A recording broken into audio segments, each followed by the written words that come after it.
What up, guys? Kevin was attempting to sell his illustration work to a small free local newspaper in Northampton, Massachusetts. The paper had no use for his work, but referred him to Peter, who had a portfolio of work similar to his, and hey, maybe they could be friends or something. They got together at Peter's apartment and immediately bonded over not just their love of comics in general, but the work of Jack Kirby. Just gonna run a short show here, and then probably raid our friend Brian.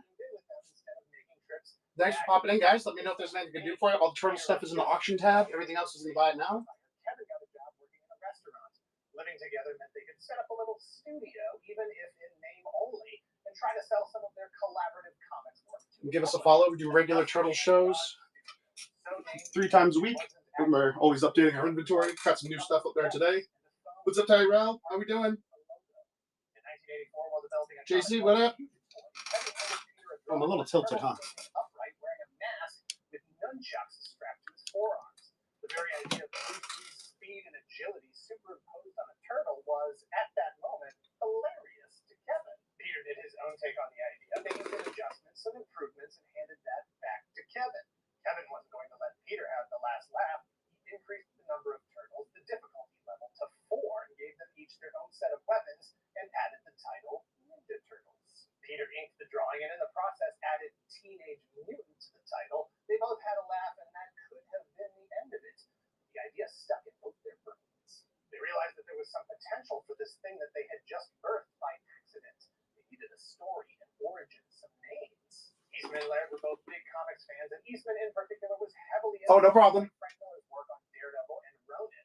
The initial Turtles concept was part homage to Miller's Daredevil comics and part spin-off from it. In fact, in the story they developed, the Turtles are mutated by the very same chemical science fuse that gave Daredevil his powers after it hit Matt Murdock right in the face that spilled into the sewers. Daredevil was trained by a guy named Stick.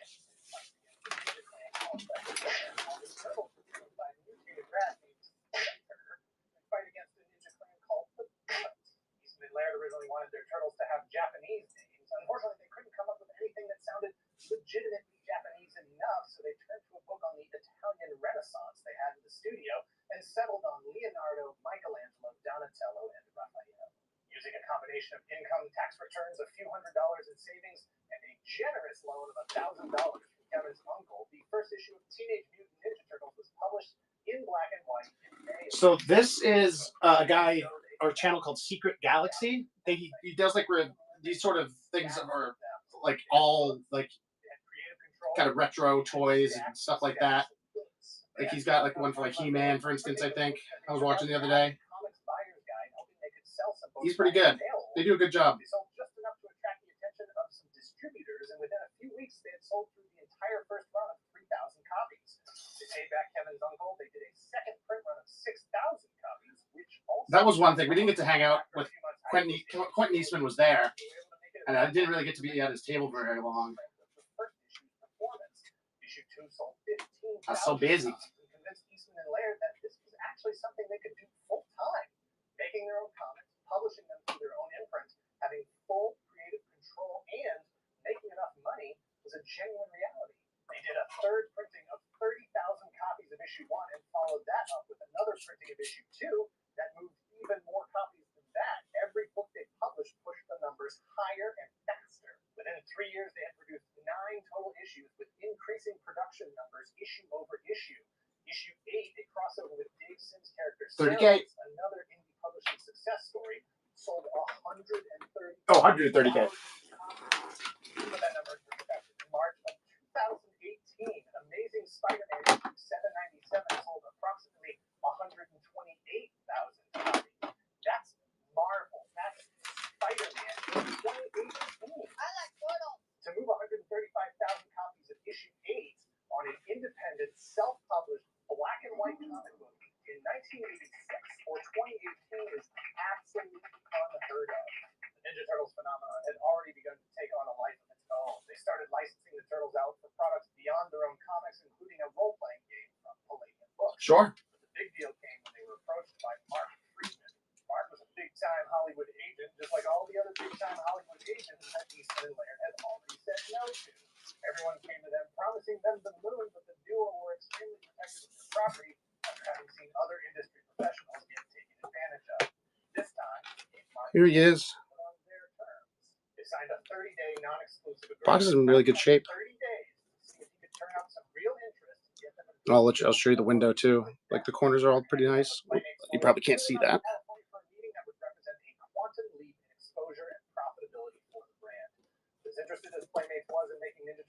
Still sealed.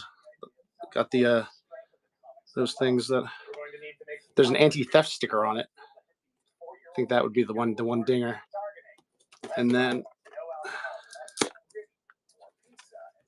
there's the inside. Episode miniseries went into production and began showing on televisions across the country in December of 1987. The basic concepts of the turtle were still there, but heavily softened. Where they previously all wore red masks, each turtle had been assigned their own color and initials were added to their belt buckles. I did at one point. The Night Watcher Leo.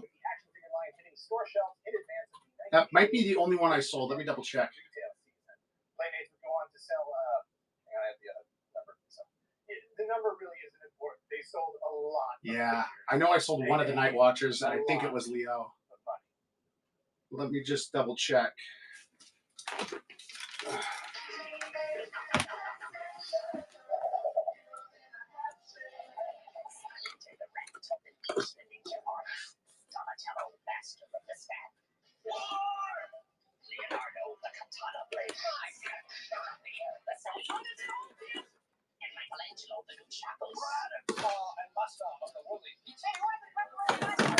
Oops.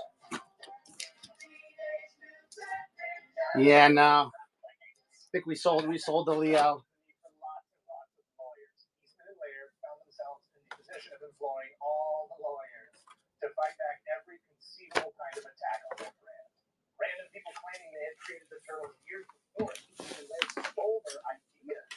People making unlicensed products, and even people buying up the rights. I think I've got 45 on RAF. And then extorting the rights back to them in order to avoid further legal costs. Did you see I also have the Playmates one? 1990, with a budget of $13.5 million, the Teenage Mutant Ninja Turtles live-action feature-length movie hit theaters. It pulled inspiration from both the lighter-toned cartoon and the comics, which had continued on in their own continuity. Despite poor reviews, it was a box office success, bringing in $202 million worldwide, and it temporarily took the Turtles Gotcha. a weird path of physical performance tours and videos in 1990. The less we talk about that, the better. Which one? Because there's the for the 2012. So for the 2012, there's 3 Eastman covers. There's the Jetpack green foil, Jetpack blue, and then the regular cover I have. 2014 green label. I don't think there was a foil for 2014. I think that was. Ninja Turtles: The Next Mutation debuted. Next Mutation expanded the turtle roster to include their sister, Venus de Milo. It only lasted 1 season, but they did have a crossover. Yeah, no problem. In space, and that's some pop culture wish fulfillment. Because I could run that RAF. In 2000, Kevin Eastman looking to pursue other creative ventures. Did you see I had the signed last Ronin too? That one's really cool. Spending his entire life working on 2003 new Teenage Mutant Ninja Turtles animated series. Yep. Rebooted the franchise. Yep. Darker in tone than the 80s and 90s. 2014 green. Yep. Well, that makes sense. I got you. Just happened to coincide with the 25th anniversary of the franchise. In 2007, the 4th Turtles feature film, simply titled TMNT, was released. It was a departure from the live-action films of the 90s, but still tapped into the turtle-loving moviegoers to the tune of $95 million worldwide. In 2009, Peter Laird and Mirage Studios officially sold all Teenage Mutant Ninja Turtles rights, domestic and international, to Viacom, who just so happened to own Nickelodeon, and all of that is owned by CBS. 2012 would see the 3rd animated series called Teenage Mutant Ninja Turtles broadcast on Nickelodeon. It ran for 5 seasons with a total of 124 episodes. Oh, Sasha, you sleepy girl. Several Emmys, churning out its own line of action figures, just like the 2 series before.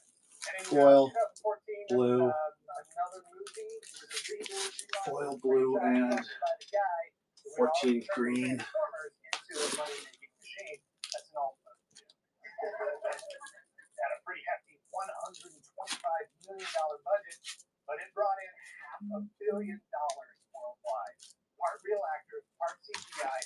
fans Why am love I it or hate losing? it, you got a movie that makes $500 million. You make another one.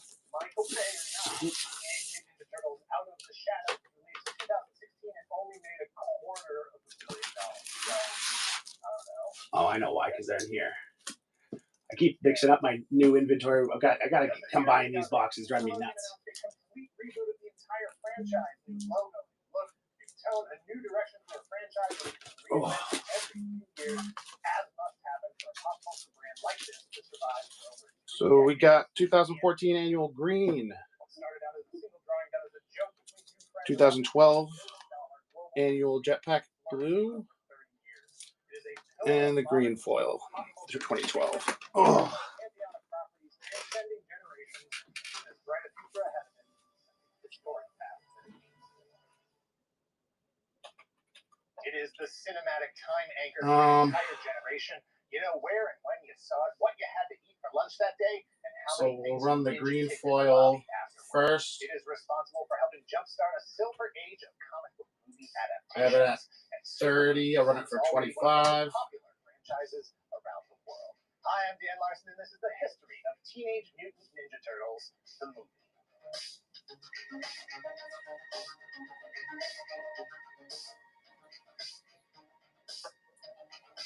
Thanks, man. I appreciate you.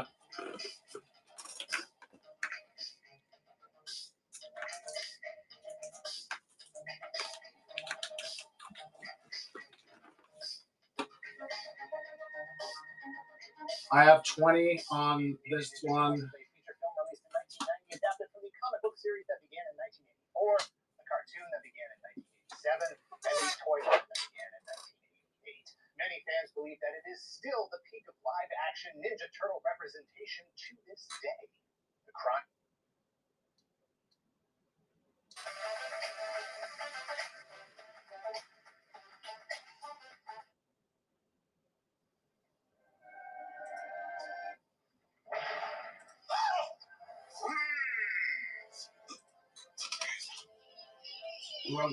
Like I said, run that one for 15.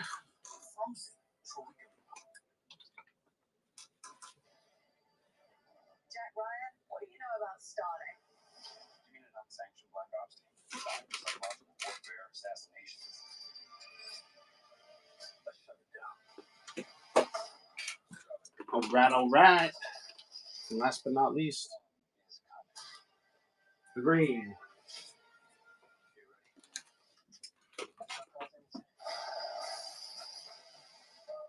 Looks like I got 20 on that one too.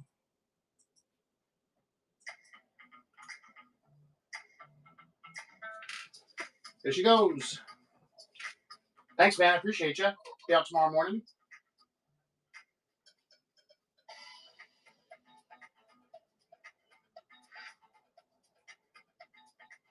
Dude, of course. Of course. Glad I was able to cut you some deals on those. Like I said, I appreciate you, man.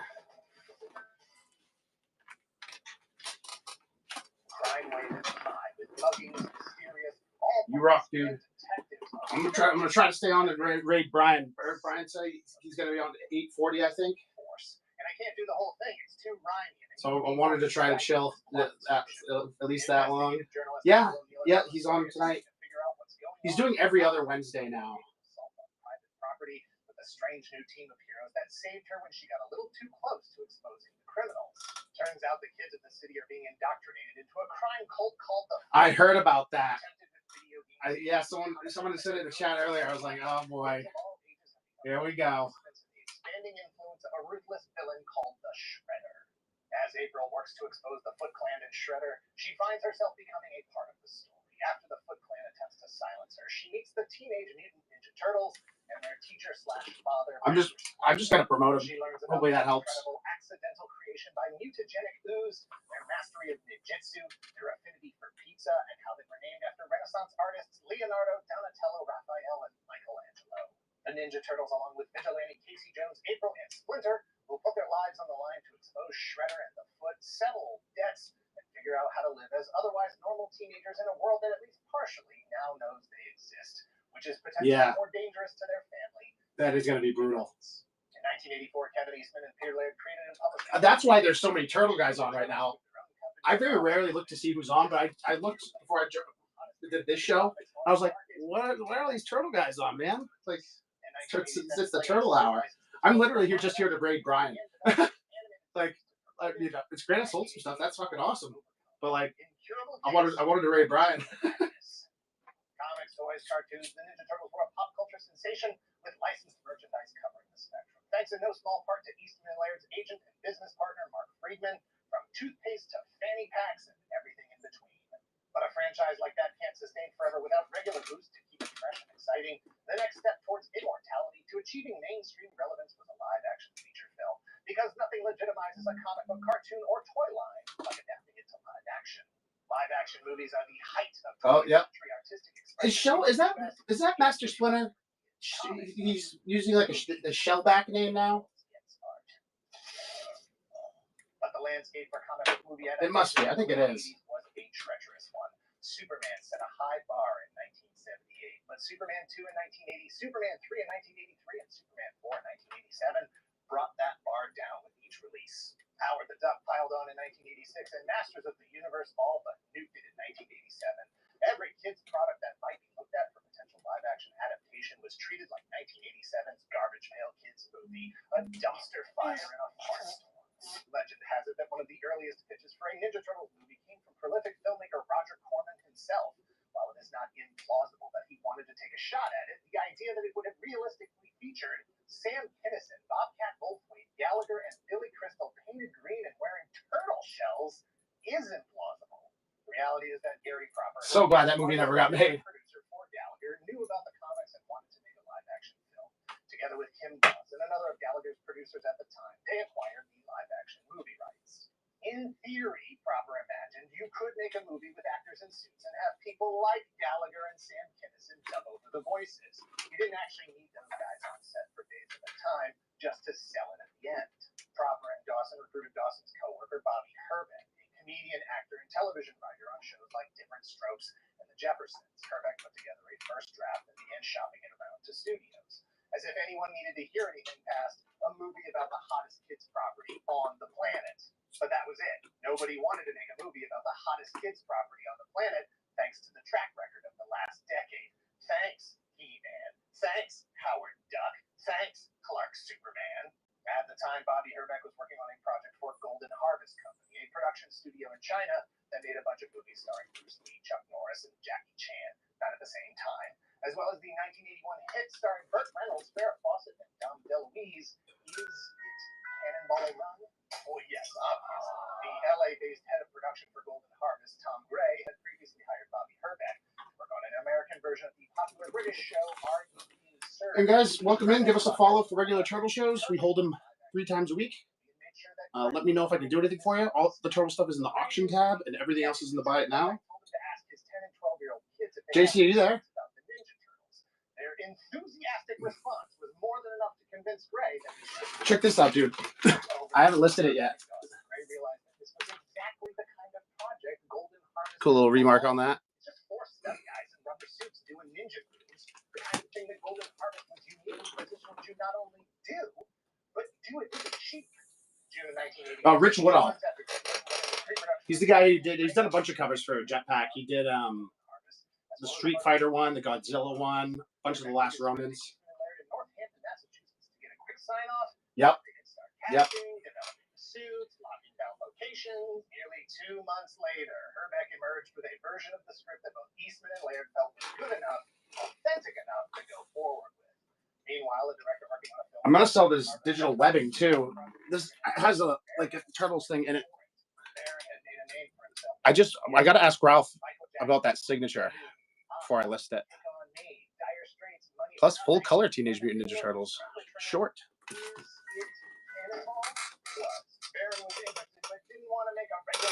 I believe it says Ron Fortier.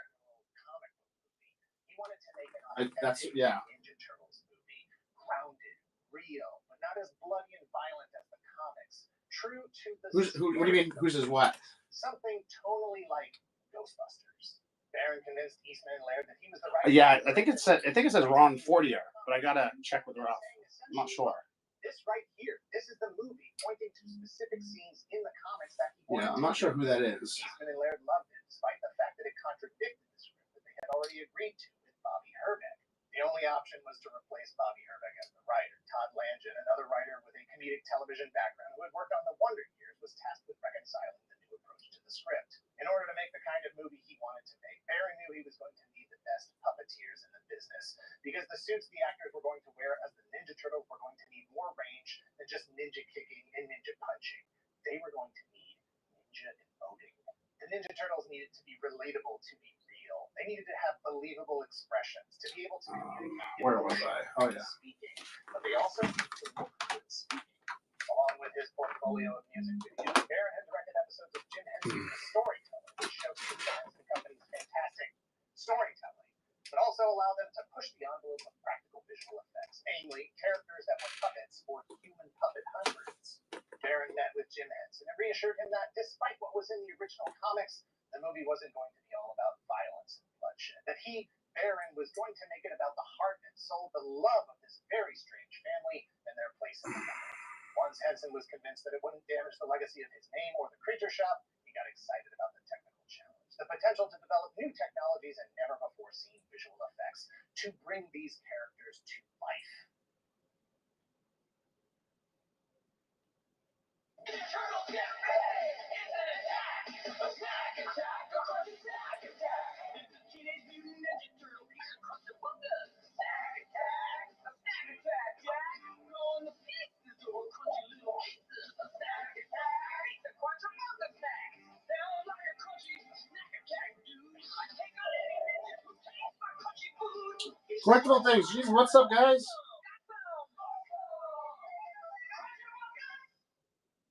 Barron and crew were going to need more money. How we doing? Was about what it was going to cost just for Henson to do the suits. Do you see all the toys I've got now?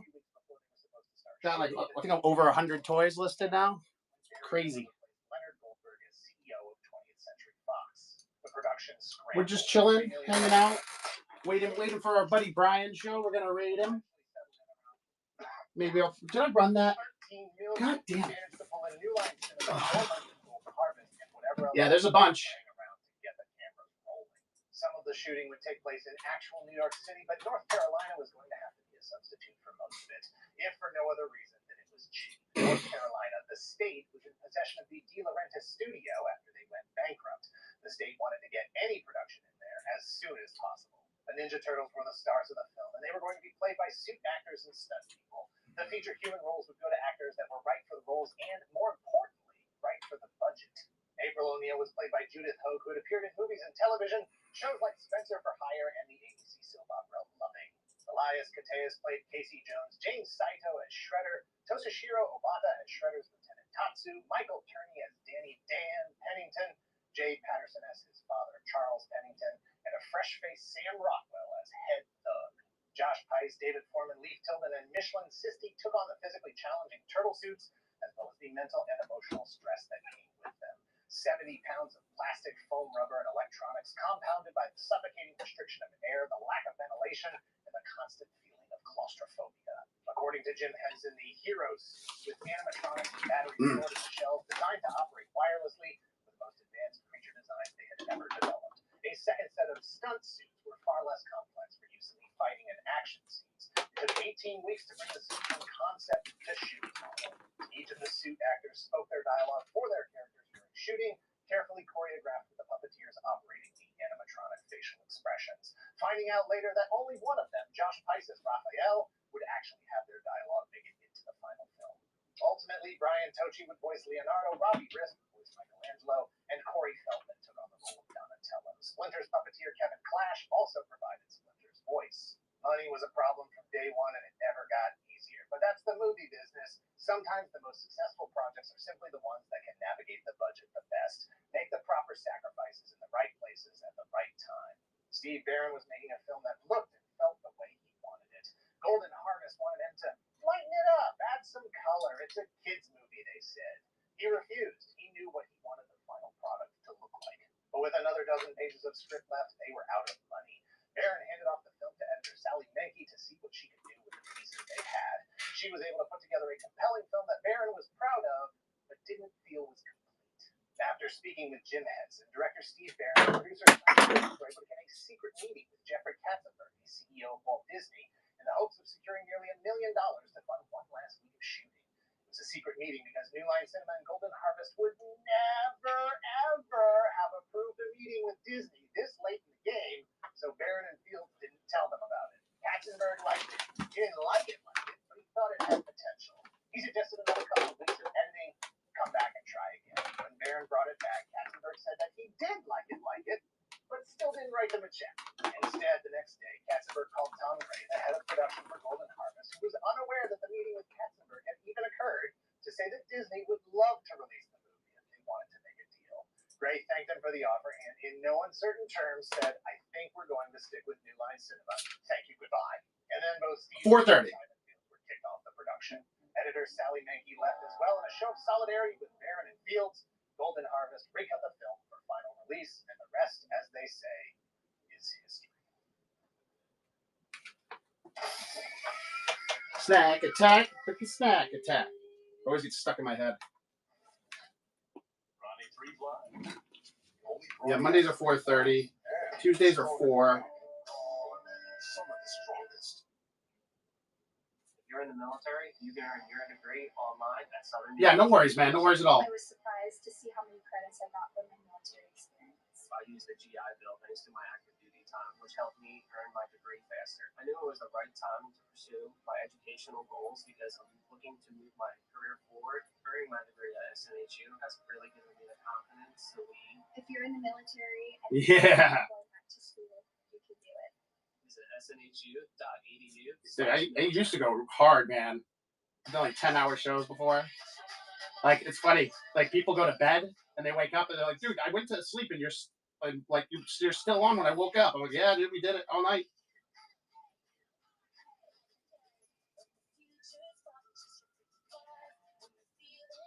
Yeah, dude. I made like $2,000 on New Year's Eve last year. It was like a $2,000 show. It was crazy. I think part of it was I was the only guy on.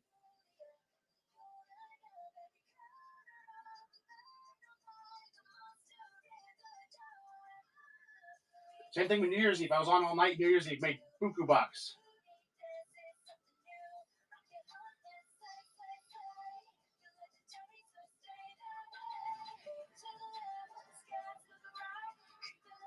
What the hell is on TV right now?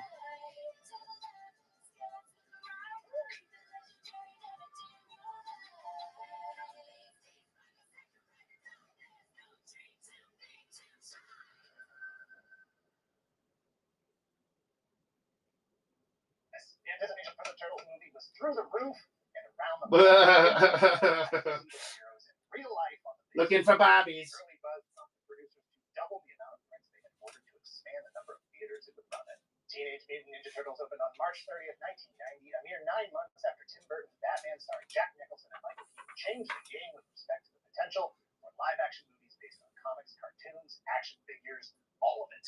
Many people have believed for a long time that the Ninja Turtles movie was a reaction to the success of Batman, but that's not the case. The two films were in production at the same time and cooperatively helped fast-track any other comics properties that might have been in consideration by other studios because Batman and the Turtles were making a lot of money.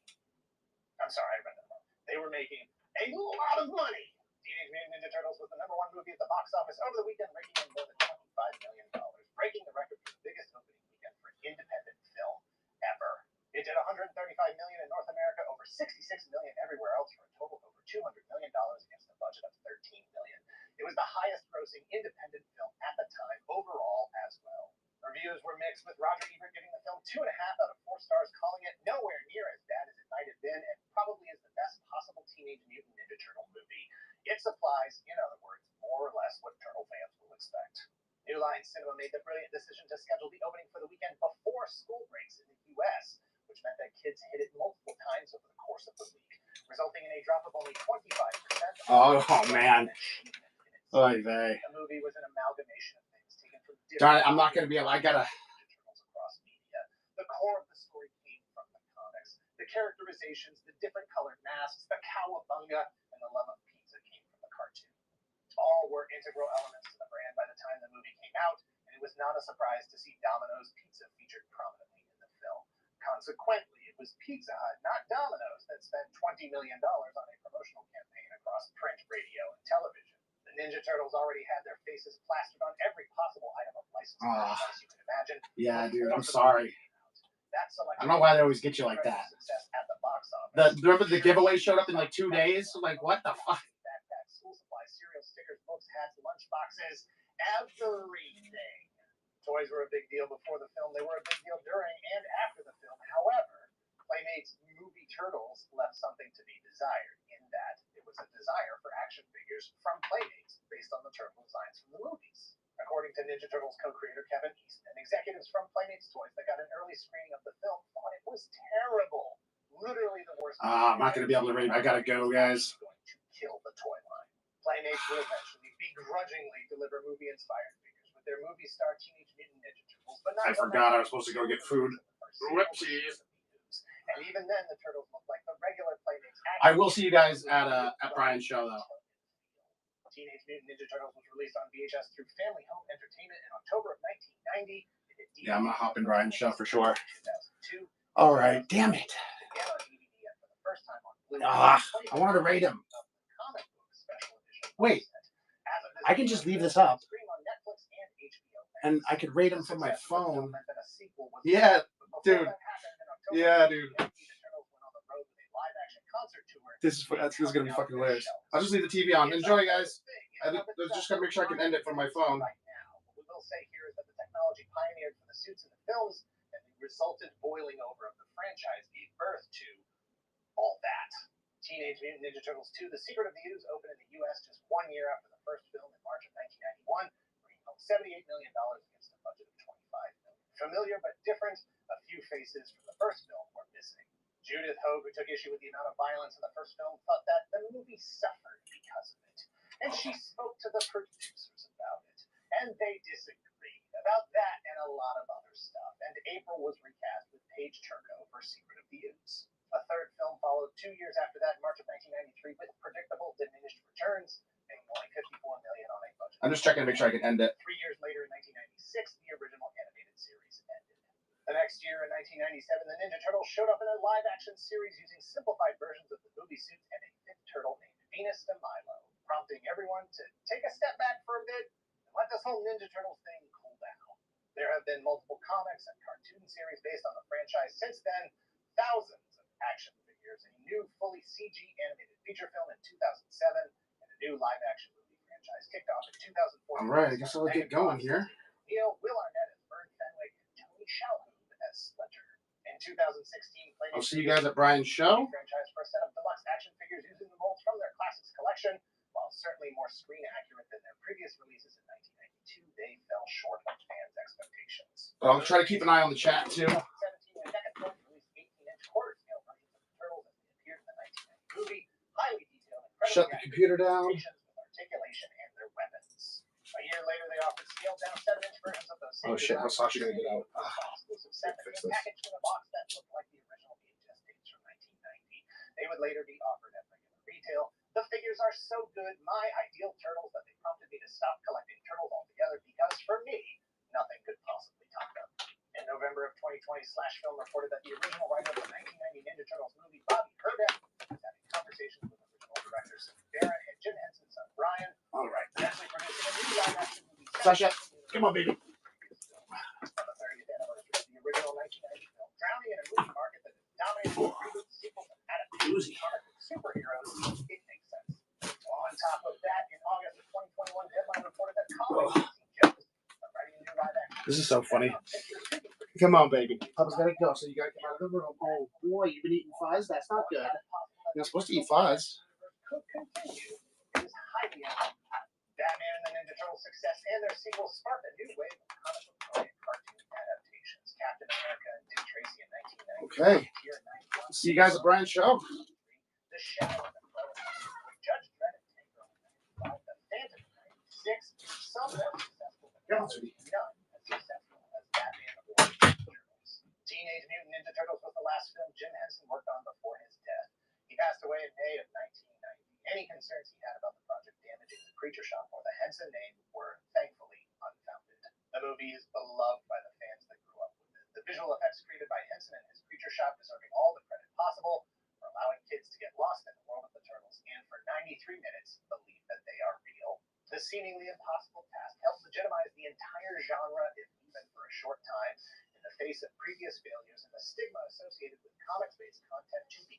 not to mention the inherent silliness of the specific title itself. Teenage Mutant Ninja Turtles worked because the presentation was believable. It worked because it was radical.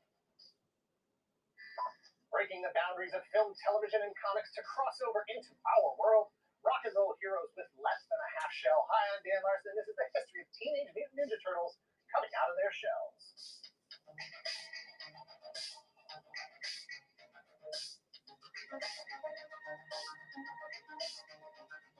Teenage Mutant Ninja Turtles Coming Out of Their Shells was a live-action musical stage show sponsored by Pizza Hut that toured the U.S. from 1990 to 1991.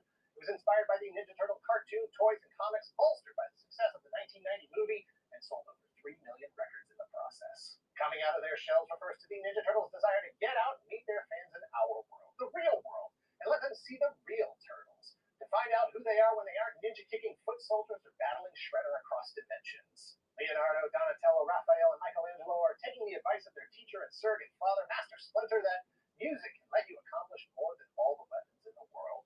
To that end, the Turtles have written a full album's worth of songs that spell out in great detail their feelings on subjects like meditation, sewer surfing, self-improvement, positive thinking, expressing your emotions, and the power of pizza power. They're on a national tour to share their message with their fans, leaving behind the familiar sights and smells of the New York City sewer system, their homes, and everything but the clothes on their backs. And that includes their turtle shells. Somehow. But the evil Shredder and his evil ninjas, the Foot Clan, are determined to interrupt every single show with a plan to not only stop the Turtles from performing their music, but to stop all music throughout the world because Shredder hates music. Along with Baxter Stockman, he's developed the deharmonic convergence converter that steals all the music from the world. It's up to the Turtles, with the help of audiences across the country, to defeat Shredder and bring the music back. Created in 1984 by Kevin Eastman and Peter Laird, the Teenage Mutant Ninja Turtles broke out in 1987 with a daily syndicated cartoon, an action figure line, and nearly every kind of licensed merchandise imaginable. By 1989, they were a global pop culture phenomenon with a live-action feature film in production. Meanwhile, Bob Bajan and Godfrey Nelson were looking for new opportunities to collaborate. Bajan was a singer and dancer who had performed in shows like Grease and West Side Story. Nelson was a musician and composer. As Bajan told the story in a 2020 article on GameSpot.com, he wanted to do more than just be in shows. He wanted to make his own shows, saying, quote, "I wanted to be more than a dancer and just a performer, and I always thought I had an aspiration for a bigger creative vision. I wrote a musical, and I had this very strong point of view that popular music was something that Broadway needed." While his 1987 original production, Strides, didn't reinvent Broadway, it did connect him with Nelson. In 1989, after 2 years of work for hire, they started kicking around ideas for another original production. Bajan was familiar with the Ninja Turtles, having read the first collection of original comics, and they agreed that it might be something they could adapt. It didn't take long before they had written a handful of songs and looked into acquiring the rights. Producing a show about a popular kids' cartoon wasn't a totally original idea. Sesame Street Live had been touring since 1980. Alvin and the Chipmunks toured in 1984 and 85. He-Man and She-Ra hit the road together in 1986. Thundercats, Silverhawks, Street Frogs, Karate Cat, and Gumby combined their powers for Thundercats Live in 1987. In January of 1990, Bajan and Nelson reached out to Eastman and Laird, whom they had never met before. They pitched their idea, played them their songs, and got Eastman and Laird's blessing to proceed. All that was left was to cover the nominal $50,000 licensing fee, which Bajan and Nelson could not afford. Unwilling to give up, Bajan and Nelson reached out to Steve Lieber, a well-known producer whom they had never met before, to pitch their idea. Lieber agreed to partner with them on the production and gave them the $50,000 to cover the licensing fee.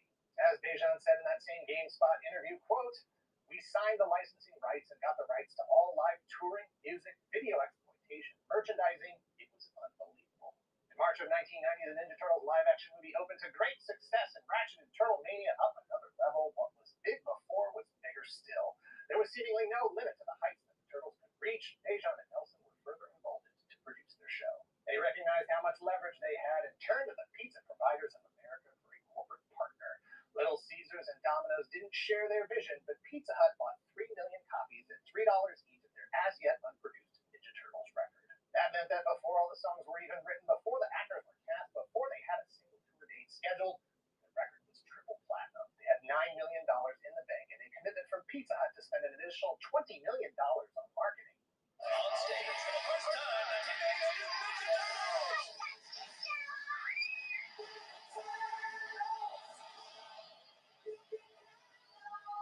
It's not the movie soundtrack.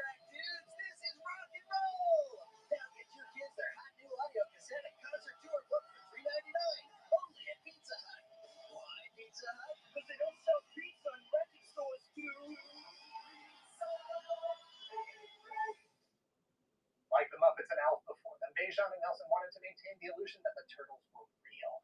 The singers who actually recorded the songs were credited as the Turtles' vocal coaches, and the writers were listed as Michelangelo, Raphael, Bob Bejan, Godfrey Nelson, and Keith Forsey. Tracks on the record included songs performed by the Turtles like Coming Out of Our Shells, Count on Us, and Sing About It, Skipping Stones by Master Splinter, and even Shredder's I Hate Music. While sets were being built and costumes designed, they set a premiere in August at Radio City Music Hall and started a media tour to promote the show, which eventually included a high-profile appearance on The Oprah Winfrey Show in November of 1990. While it was mostly mundane and allowed the Turtles to perform multiple songs from the show, it is now infamous thanks to Oprah asking the questions everyone else was afraid to ask.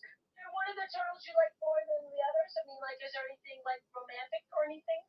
Barbara, I've been trying to talk her into an interspecies relationship for months now. And she won't do it. She can't do it. The biggest problem is she can't hold her breath long enough, you know?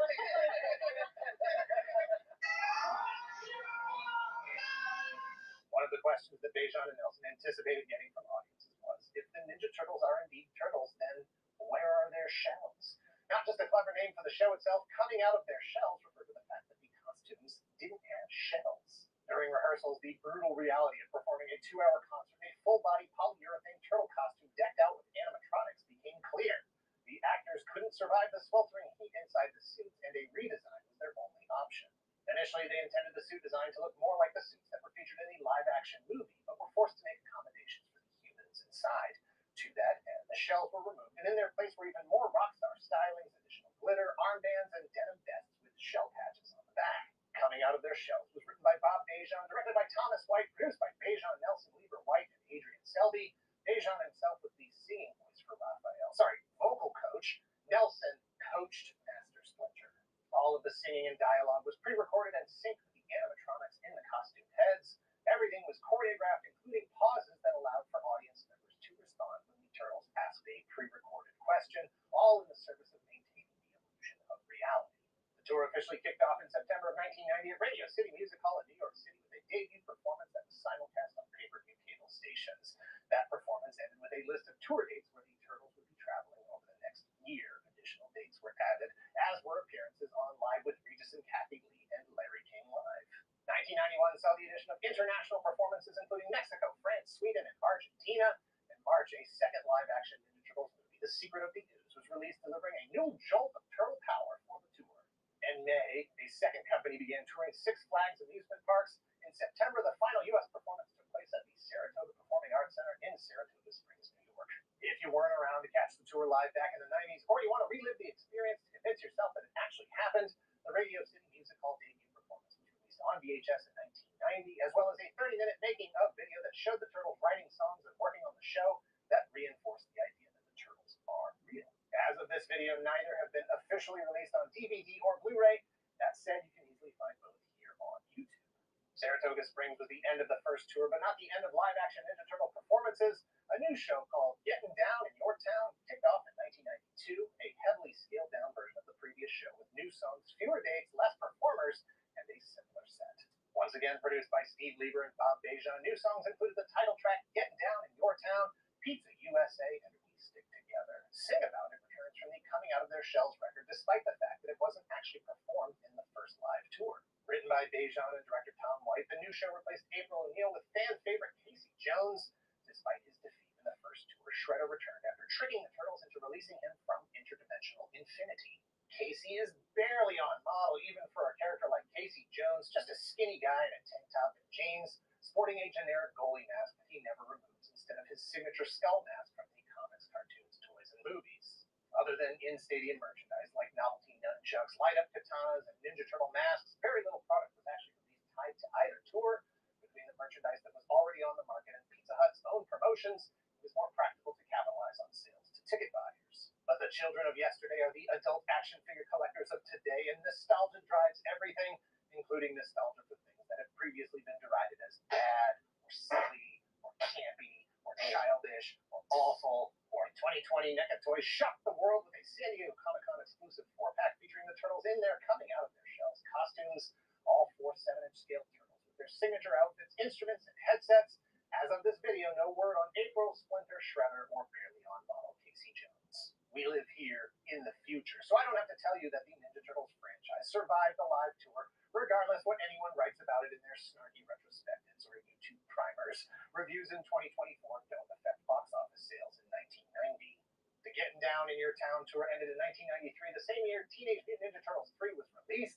The animated series lasted for 3 more years, ending in 1996. The Turtles returned to television and live action one more time for a single season of Next Mutation, produced by Saban Entertainment, featuring a crossover with the Mighty Morphin Power Rangers.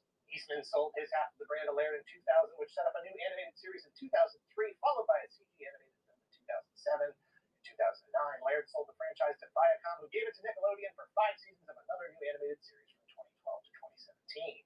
They returned to live action with Michael Bay's 2014 and 2016 films, another reboot in 2018 with Rise of the Teenage Mutant Ninja Turtles, and most recently a substantial reboot in 2023 as they once again made their way to theaters in an animated feature called Mutant Mayhem.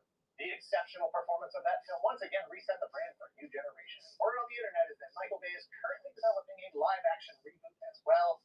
Perhaps this time they won't ignore the formative chapter that saw them travel the globe, singing and dancing as they deliver the message that music is stronger than any weapon, especially when amplified with peace power. Line's private brand is so good, you can't tell the difference between this and the pricier stuff. But aren't those both the line brand? Why would I buy the pricier stuff just to prove a point?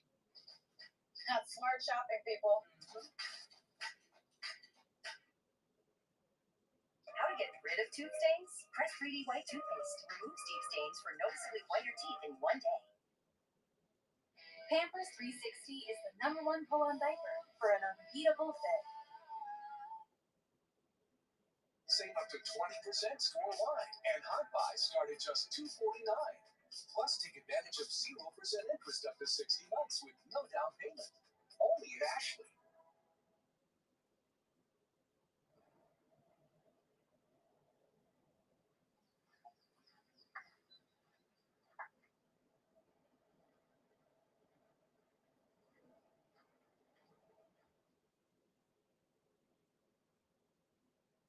It was the best of Turtles. It was the worst of Turtles. It was the age of TURTLE power. It was the age of ninja rap. It was the epic of mutants. It was the epic of heroes. It was the spring of Cowabunga. It was the winter of Bummer Dude. We had everything before us. We had nothing before us. In short, the period was so far like the present period that some of its noisiest authorities insisted on its being received for good or for evil in the superlative degree of comparison only. Hi, I'm Dan Larson, and this is the history of Teenage Mutant Ninja Turtles 2, The Secret of the Ooze.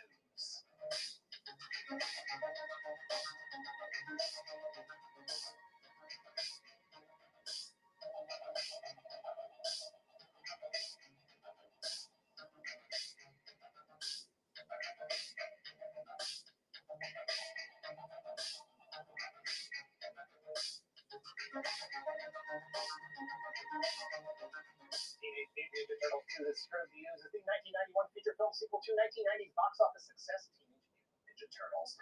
With a release date less than 1 year from the release date of the first film, it is a textbook example of why so many sequels pale in comparison to the films they were inspired by, rushed, compromised, and everyone blaming everyone else for the disappointing results.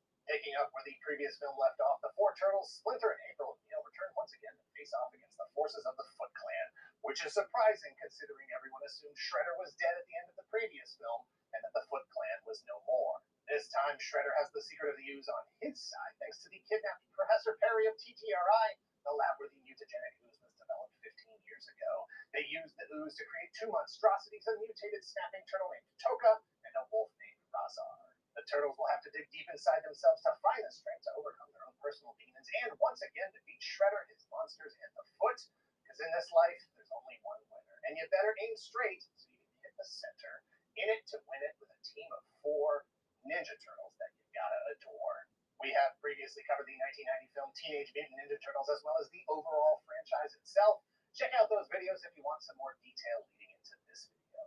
The quick version is that the original movie called Teenage Mutant Ninja Turtles was released in 1990, which was based on the comics that began in 1984, the cartoon that began in 1987, and the toy line that began in 1988. Riding a nigh unprecedented wave of popularity for a pop culture brand, it made over $200 million worldwide against a budget of just over $13 million and reinforced the Ninja Turtles' position as one of the hottest, most influential, and most lucrative brands in American pop culture. And that caused problems. the ages of 3 and 10 years old.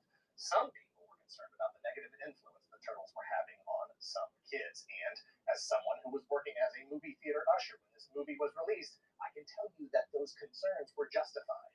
Teachers, childcare providers, parents, movie theater ushers all raised concerns about the degree to which kids, especially after the release of the first movie, are not only looking to the turtles as role models, but mimicking their ninja behaviors on other kids, furniture, and movie theater ushers. They don't provide turtle toys and child care centers like Children's World to talk to kids, and you never know. Marketers saw the potential to tone the turtles down for a younger crowd, so they sell cookies and cereal for all kids in Burger King. Worry some parents. There's a lot of violence, which doesn't seem to connect very often with much of a plot. Others counter these concerns by suggesting that parents tell kids to stop ninja kicking everything, settle down in public, don't throw ninja stars at the dog, be a parent instead of making a bunch of rules so other people have to do it for you. Concerns about kids' behavior